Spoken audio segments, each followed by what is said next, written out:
You're listening to the Built for This podcast, powered by LeTourneau University. There was a time when there was a consensus across the country that higher education was a good goal for your life, that higher education was a good investment. We've learned about a number of Christian colleges that have been great for decades, for quite a while over their history, but are now closing their doors. Man, this is heartbreaking in so many ways. I mean, these great people, great institutions that are just not going to be viable. The number one job of a board of trustees is rigorous attention to financial stability. Rigorous attention to financial stability is the number one key for longevity. Headwinds are for our benefit. And as soon as you get headwinds, your game gets better. You have to tack more strategically. You have to dig and say, what are we really good at? So sold out for Christian higher education. I've seen so much evidence that it is an excellent choice. And at a Christian college, we invite students to grow into a person of intellectual depth, learning to think critically, ask hard questions, pursue truth with confidence, morally rooted thinking. Really, only Christian higher education has a commitment to that day in and day out. And then secondly, and acting for the benefit of humankind and for God's glory. When you are at a Christian university, we would hope that students, faculty, staff, and alumni are that physical witness to the joy and hope that the gospel brings and are ambassadors for the gospel. You can do that through the work that your students, faculty, staff, and alumni have been called to do, because the next 10 years, people need a physical witness to joy and hope. How should we be preparing as institutions? How do we preserve our core Christian commitment? Just what does it mean for us as we move forward to stay strong and committed and preserved? That is the million-dollar question.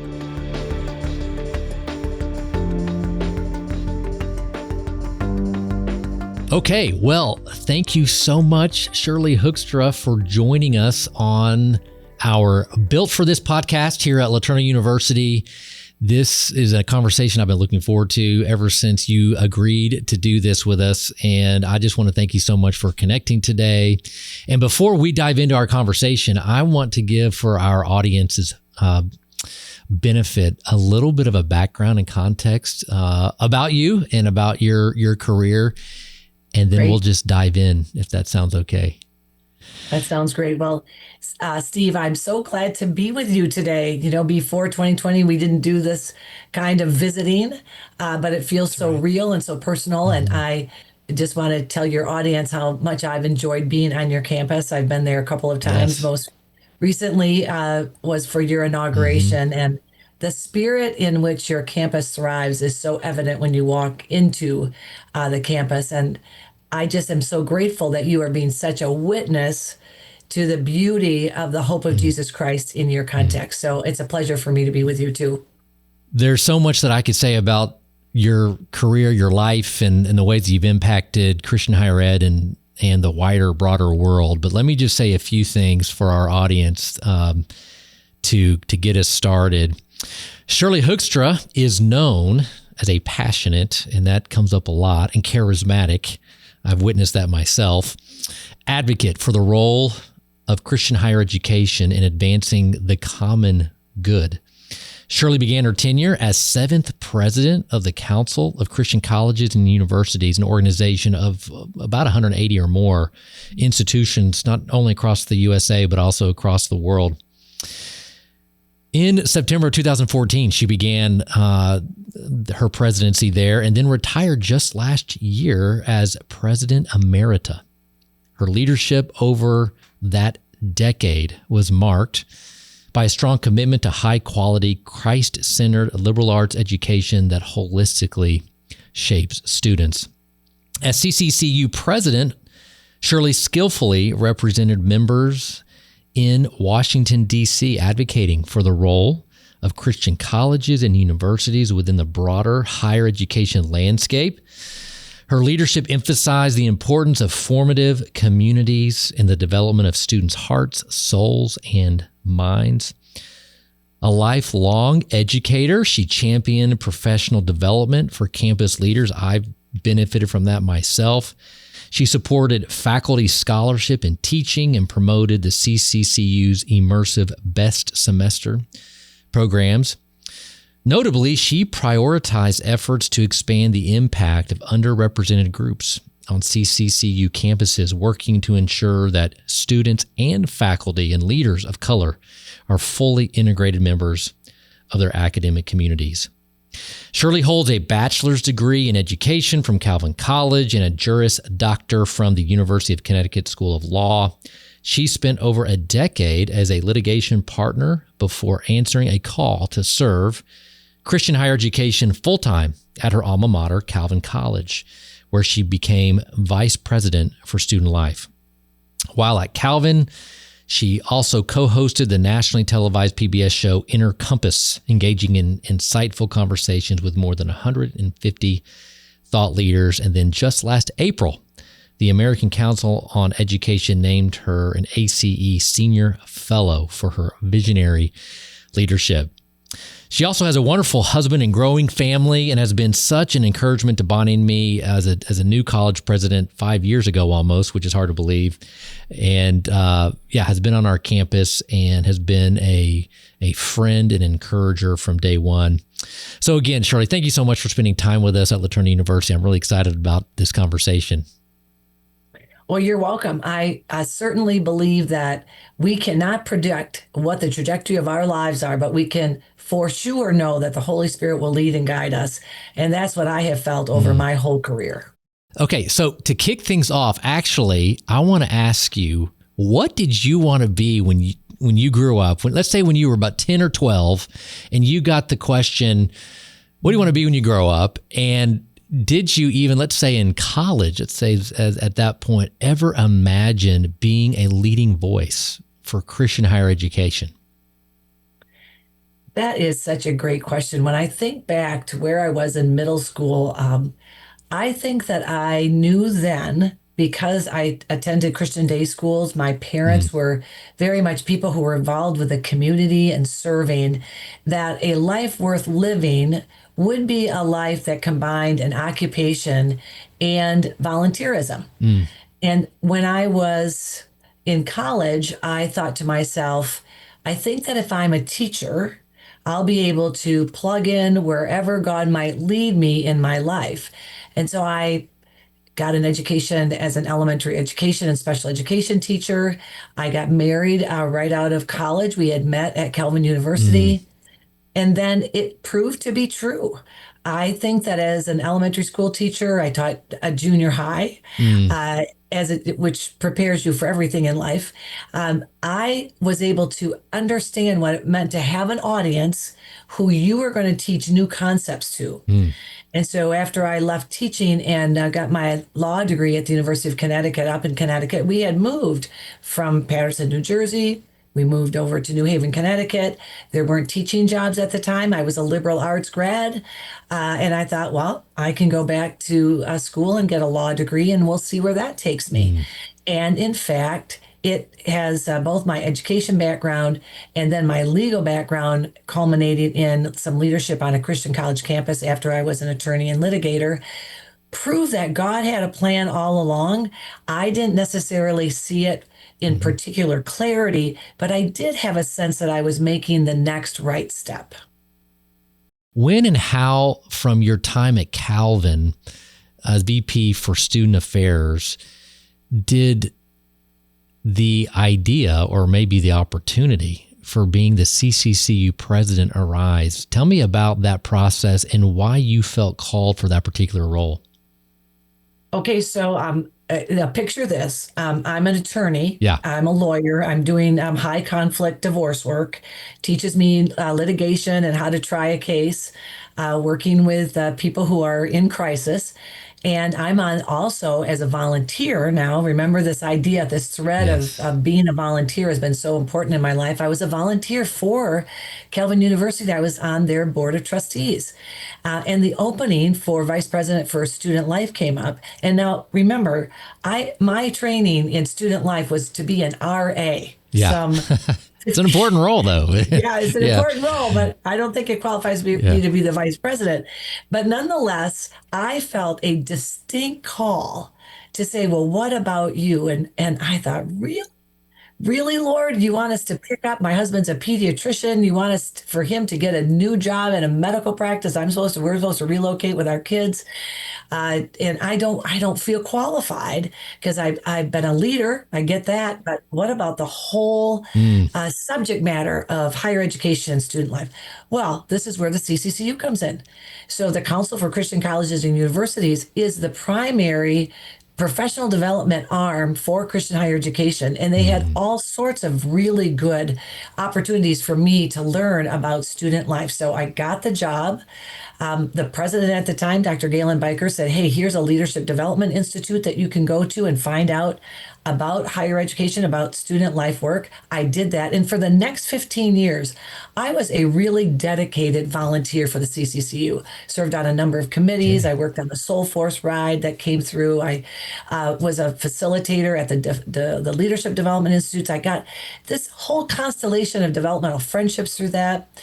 And so here it is, 2014. I'm at the CCCU Forum, which, by the way, is coming up again just in January of this year. I hope people will attend. It's so formative.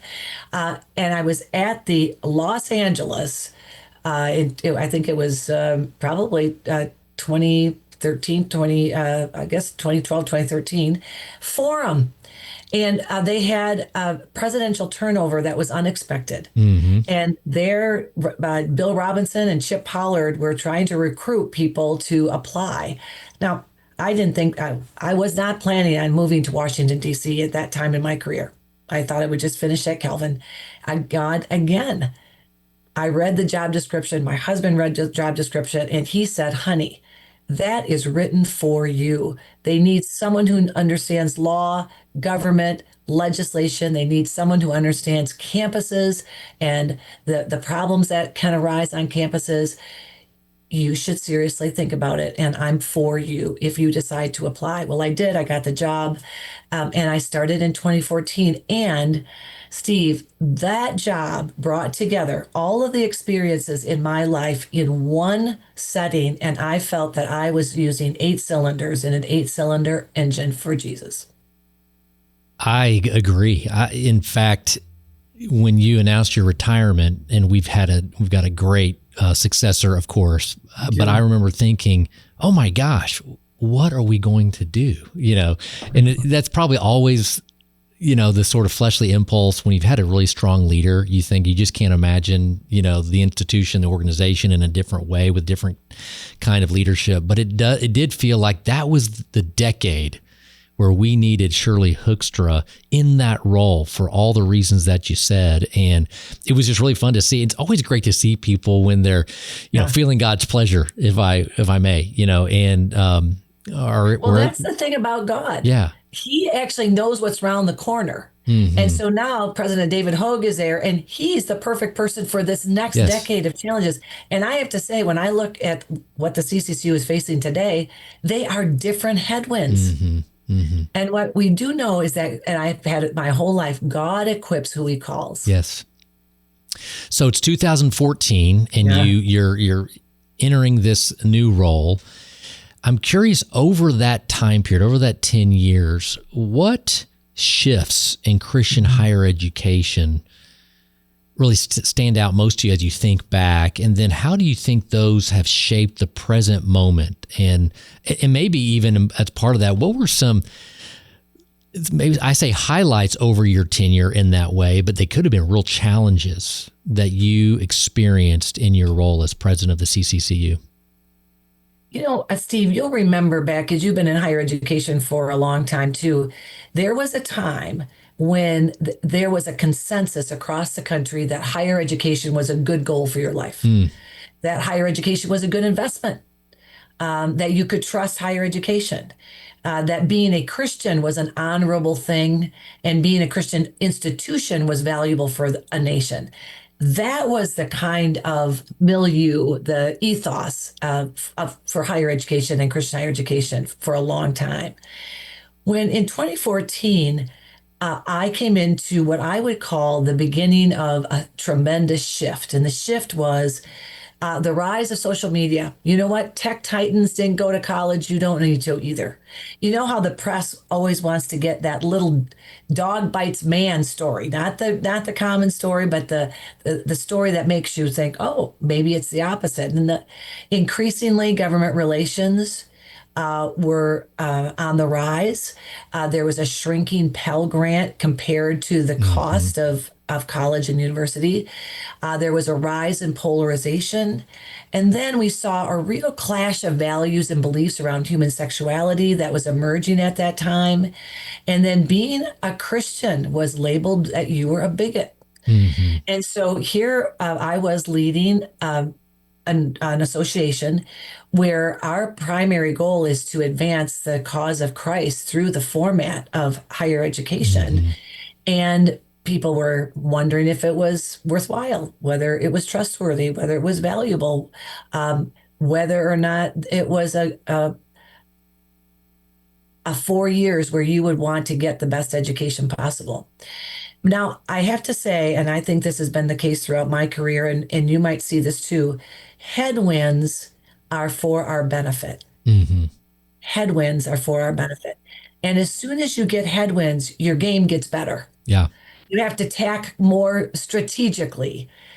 You have to dig and say, what are we really good at? What is our excellence values proposition? And that's what happened by the time 2015 came.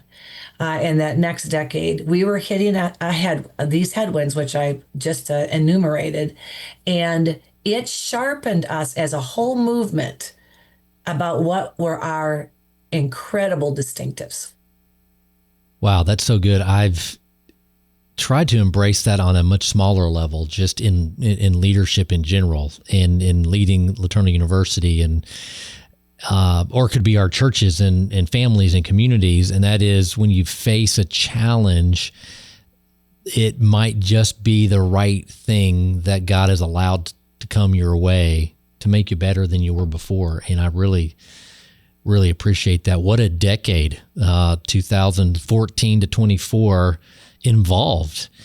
Yes. I have the privilege of teaching a class every fall in the Honors College. And I tell the students, this is not for you, this is for me. I mean, I hope you get something out of this, but I love doing this, and I love being in the classroom with students and so on. And it's, I may mention it's on leadership. And I don't feel like I know everything there is to know about leadership, in fact, but it's a fun class.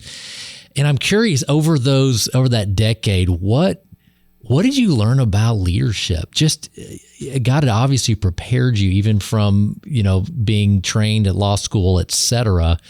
But as a leader, what kind of things I'm always trying to glean from folks that I admire and have been effective, successful leaders. I'm curious if you have anything that you haven't already said about leadership that you learned as president of the CCCU. I did, and I feel that it was, again, one of those God promptings. When you're a leader, you are constantly seeing the shifts that are happening all around you, and people's personal opinions, or even for Christian colleges, universities, or colleges, universities, the scorecards, right? Are you up or are you down? And one of the key insights about leadership that I learned at the CCCU was have guiding principles from Scripture, because the world around is going to change, but the Bible is unchangeable. And I knew that when I entered this role, unlike when I was at my university role, I was going to be involved with a lot of people who were not yet believers. And they were going to be attentive and watching about how Christians dealt with difficulties, whether it was me personally, whether it was our organization, or whether the Christian college movement as a whole. And I was prompted to look at Scripture and write down what became 10 guiding principles. I'll just give you a couple. Yeah. One was love God above with your heart, soul, mind, and strength, and love your neighbor as yourself. And just like Daniel, was a foreigner in a land, and he was a stalwart believer in the God of Israel. And he put together principles that he would follow regardless of what the changing scenario was. And he was also a great advisor to Nebuchadnezzar, right? So he loved his neighbor and he loved his God. I always kept in mind that regardless of what was facing us as a movement or as an association, I knew that our first goal is to go make disciples. And I thought, okay, well, how will this opportunity, it even feels like a kind of contentious, but how could this contentious opportunity lead to someone being curious about the gospel or about Jesus Christ? I always love the verse, kindness leads to repentance, and always be prepared to give the hope that you have. Yeah. Do justice, love mercy, walk humbly with your God. And also this verse, there are a lot of scary times in leadership. It's not very often that we actually get all the data we want. Yeah. And then there's that verse, and you know it, be strong and courageous. Don't be afraid, for the Lord your God goes with you wherever you go.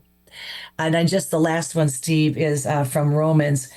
He stayed with them to the end, gloriously completing what he had begun. So often as leaders, we're wired up to take responsibility. There's not a leader I know that isn't a person who will take responsibility 100% in order to get their organization through, get the goal accomplished. But what it says in Romans is, hey, wait a minute, it's not all on you. He's going to complete it. You're going to begin it. Be an ambassador, a faithful servant, and watch us as we complete something that under my divine direction. So I lived by these. I didn't give them all to you, but these principles from Scripture just seem to be able to fill in any situation that I had the privilege of being in. The rate at which technology is advancing in our world today can be overwhelming. Technology is the dominant story of the modern world. We are more powerful than any human generation in history, but we do not seem to be more happy. We think all of our problems are at bottom technological dilemmas that can be solved with technological fixes. People are doing things just because technology will let them do it. As long as there is sin and computers in the world, people need cybersecurity. Made for More, A Computer Science Journey is a new short documentary from LeTourneau University and the Faith Science and Technology Initiative. In it, 4 college students give an up-close and personal account of how they're wrestling with big questions about what it means to follow Jesus through their calling as computer scientists and how to make sense of the daunting things happening in the world today. You can stream Made for More, A Computer Science Journey for free on LeTourneau University's YouTube channel or watch it on Right Now Media. I'm curious just to hear from you again, maybe for our audience's sake, for my sake, for all of our sakes. It doesn't have to be the elevator speech, but after coming through the leadership of the CCCU over those 10 years and you're still engaging in different ways, how would you speak about in general the importance of Christian higher education for students and families and societies? What difference does it make now? I'm assuming that that it's only, you're more convinced than ever. How would you talk about the value of Christian higher education?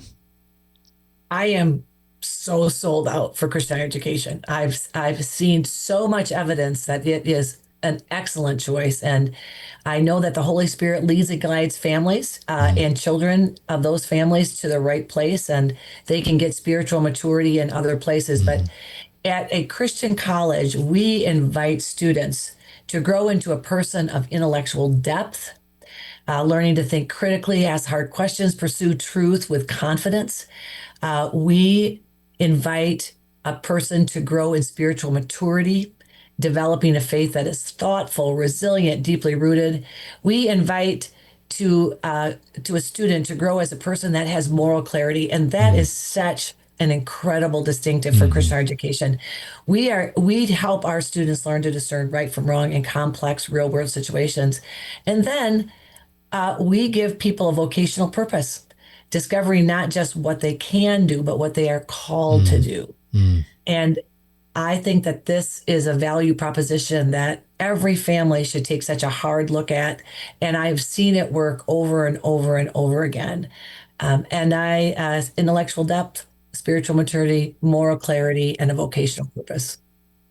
What I also think a lot about is the coherence that we have at a Christian university, college, across the disciplines, across the faculty and staff, across the athletic court, in the cafe, in the classroom, and so on, that there is going to be a thread that binds all that together. And that's what really the best of university education should be.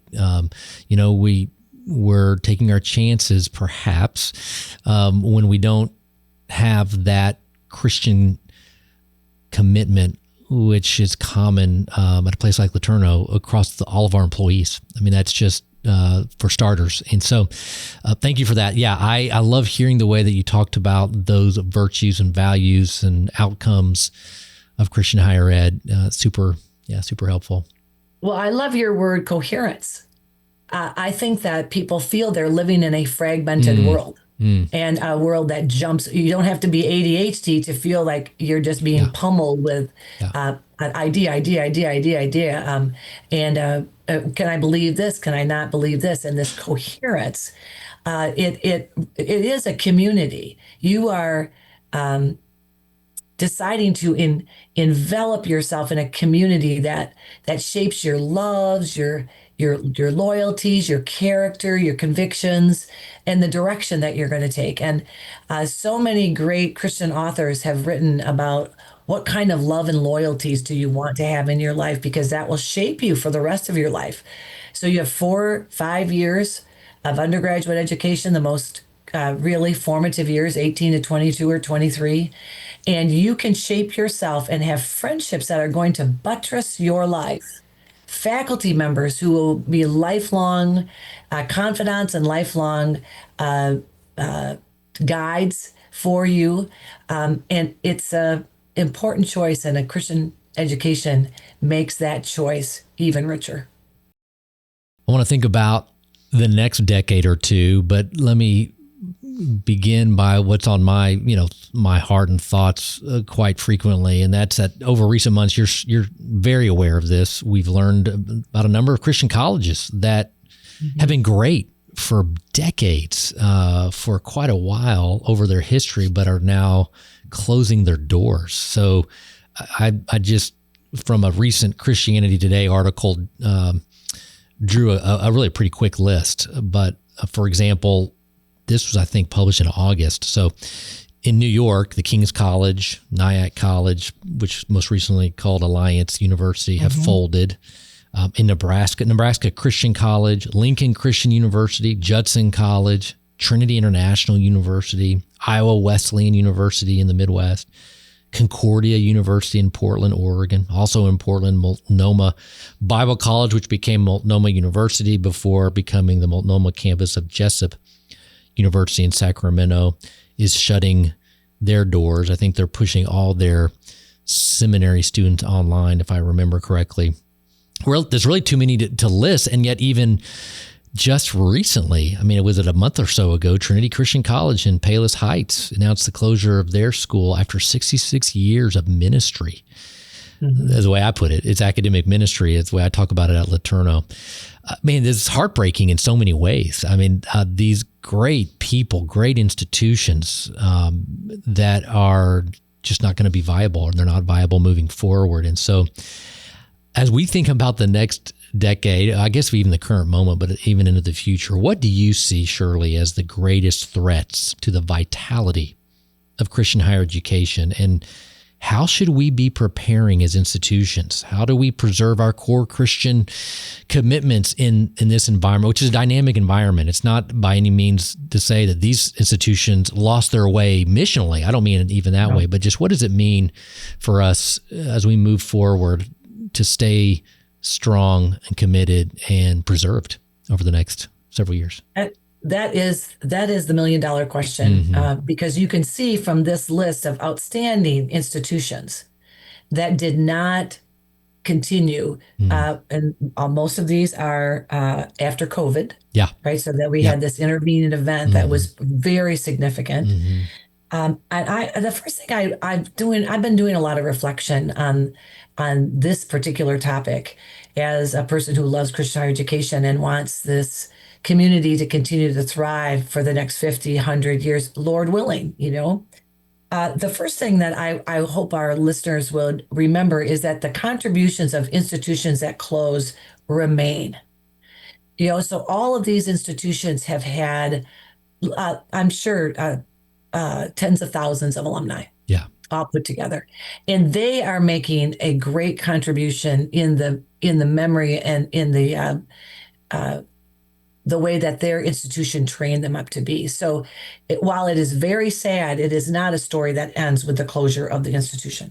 Good. The second thing is, for instance, you talked about Kings and Alliance and Judson, which is the Alabama Judson, Yes, not the Illinois one, right? Illinois Judson.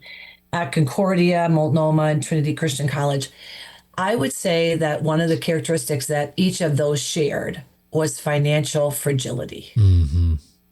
And so the thing that the Board of Trustees, after caring for and nurturing the president and then picking another president if that were to happen, the number one job of a Board of Trustees is rigorous attention to financial stability. Mm-hmm. Rigorous attention to financial stability. And the board has to be asking the questions, are we doing the kind of fundraising? Are we making sure that our pipeline on enrollment is expanding? Is management thinking about what are the next courses that are going to attract the students in 5 years, 10 years? The job is so much harder today running an institution of higher education. But the financial stability is the number one key for longevity. I know that the press loves to pick up a story where an institution maybe is changing up their staff and faculty, and they may have to lay some people off. Rarely do they say, but we're adding some people in this area, or we are putting our efforts into developing this particular major or this particular school. And that's what it takes. It used to be that higher education was a job for life, which we wish it were true. But today, the management of a college or a university has to be so much more finely tuned, and that can be painful without a doubt. But boards have to have a fiduciary duty to say financial stability for the long run is our number one priority. I love what you started with, which is the impact of those places will endure. That's correct. And the people, the ministries, the way the workplace is being impacted by having such great men and women that came out of those schools will keep going, and that is comforting. And yet, we want to be as strong as we can moving forward. And I love the way that you've shared those burdens and responsibilities of board members and leaders of campuses to think very critically about how we're stewarding our resources and what those revenue streams are going to be coming in moving forward. Can I just add, Yeah. if I could, Steve, one of the things that Lincoln Christian is an example that you gave in this list. And that is an example where there was a merger that was successful, where Lincoln Christian found a fellow CCCU institution, and they got talking before it was too late. And so Lincoln Christian actually has a place, a name, a place, and a purpose in this new merger. And one of the things that people will say is, it's just too hard. It's just too hard to merge. Well, I've been a front row witness to how hard it is to close. Yeah. And I think that it's a different kind of hard, but that would be something that I think people need to look at more seriously. And that's because communities have to believe that we can't avoid the hard, but we might have to embrace a type of hard in order to have a future that we desire. Great point. Yeah, it's uncomfortable. It can be to work together in a merger and to say, what what are the non-negotiables for our institution, but yeah, what can we say we can flex on this? Maybe that'd be a core competency or something like that, and come out better than, just ceasing to exist. Very good. At LeTourneau University, one of our key aspirations is to be a trusted national voice on faith, science, and technology. In a way, leveraging our unique strengths and competencies to lead discourse really within the church, within prospective families, and for Christendom, not solely. Obviously, there are a number of wonderful voices out there, but we feel that there's something that we steward in part because of our DNA, because of our story as an institution, that if folks need a place to go to get the right kind of thinking, wisely, biblically, but even innovatively with faith, science, and technology, that LeTourneau University can be one of those places. In fact, this is really hot off the press. I just sent out a campus announcement on Friday that the Center for Bioethics and Human Dignity, which has been part of Trinity International University and Trinity Evangelical Divinity School for 30 years, been a very strong evangelical voice in this way, is coming to LeTourneau University. Yeah, super excited. Yeah, it's a really big deal. And it's a fun story. It was absolutely, I believe, God orchestrated.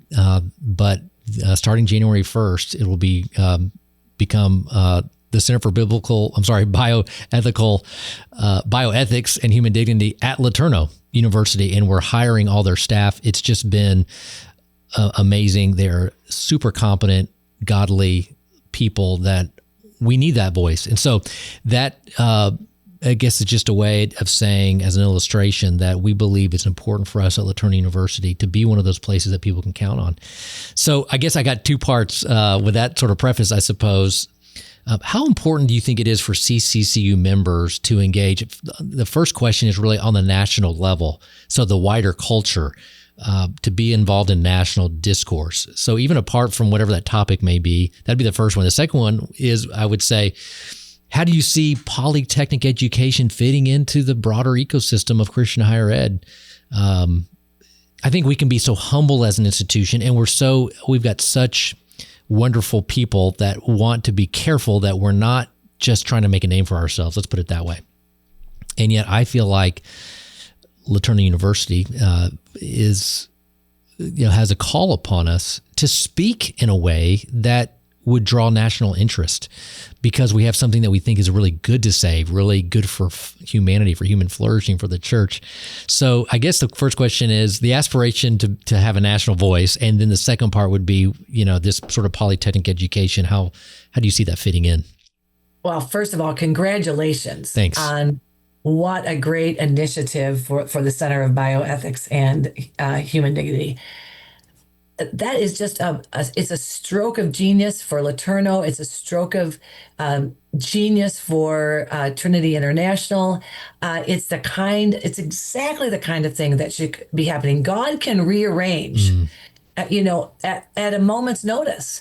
And the opportunity came up, and wise leaders, I'm sure there's some risk involved, but there's also such great potential. So Steve, that just makes my heart sing to know that center is going to be at your incredible institution.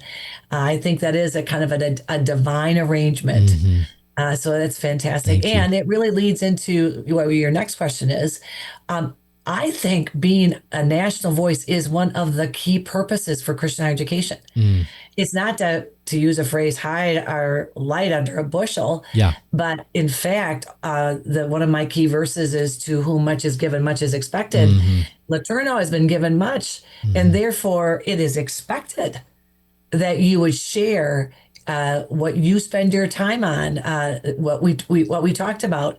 It's moral, it's biblical, it's purposeful, it's ethical. All of those things are what the world needs today. And so LeTourneau has full-time people thinking about all that stuff all the time. And so what a great gift to the world. And to your point about an appropriate amount of Christian humility, But I've told students over the years that it's not your story, it's God's story. Yeah, it's not that's good. LeTourneau's story, it's God's story through LeTourneau. And so when you say, when LeTourneau says, boy, I think we need to talk to people about what we're doing here. I think we need to talk to people about the advances we have, about the findings we have, about how we think that we have something to say on the most important science and technology issues of the day. Your time couldn't be more now because of the issues that the United States is facing, the broader globe. And you have been working for decades upon decades for this moment. So I think scholarship for what? Practical knowledge for what? For the flourishing of the world. Yeah. Yeah. Thank you. Yeah. That's really encouraging. And, if not LeTourneau University, then who? And if not other Christian colleges, then who? That's right. To meet the world's challenges and make them opportunities to bear witness to the gospel, to what God is up to in the world, what God wants for humanity and every tribe, tongue, and nation. And that's exciting. And yes. I think people will be willing to listen because of the state of things in our world and society. So thank you for that. We've also launched a sort of 10-year vision. We call it Vision 2035. And there's a lot of components and aspirations of that I won't necessarily go into at the moment, but I'm wondering if you could cast a vision for Christian higher education, for the next 10 years, 2035 vision for Christian higher education.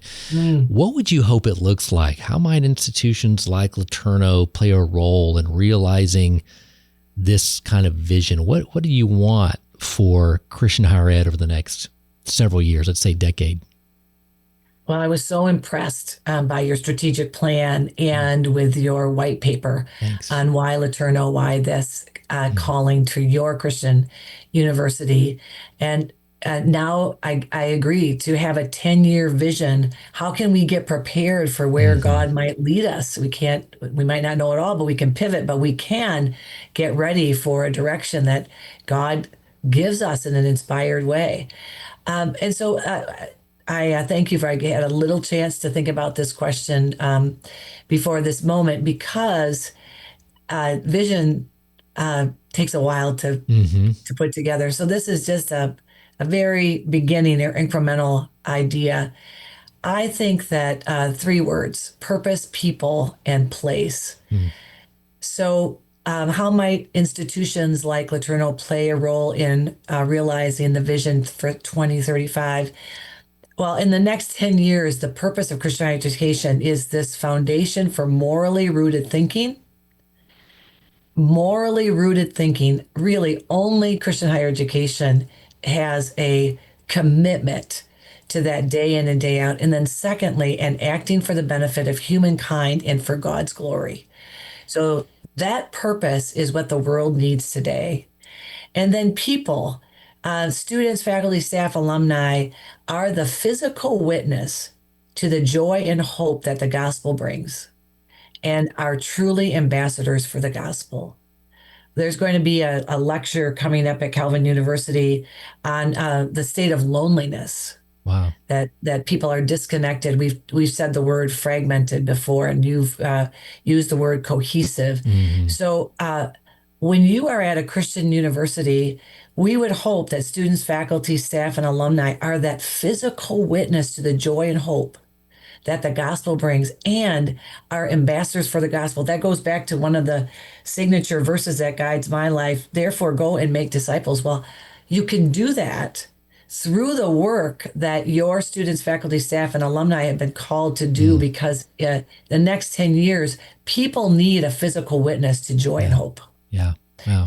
And then lastly, the world. We are interlocking pieces of a grand vision of creation. Boy, don't you see that? You always say that the world is getting smaller because we're just so interconnected. And so a vision for 2035 would be for us to keep at the forefront that we're not disparate pockets of places, but we are interlocking pieces of a grand vision that began at creation. And therefore, I think we must be concerned about our brothers and sisters around the globe for their health, for the climate, for peace, for stability, for societal structures, for innovation and technology. How do our advances impact our brothers and sisters around the world? And how can we have our advances share and overflow to them? Should some people just live in perpetual poverty? Should some people just have perpetual climate disasters? Should some people have perpetual violence in their? No. I think a vision for 2035 would be for our students, faculty, staff, and alumni to remember that we are interlocking pieces of the grand vision of creation. Man, so good. Wow.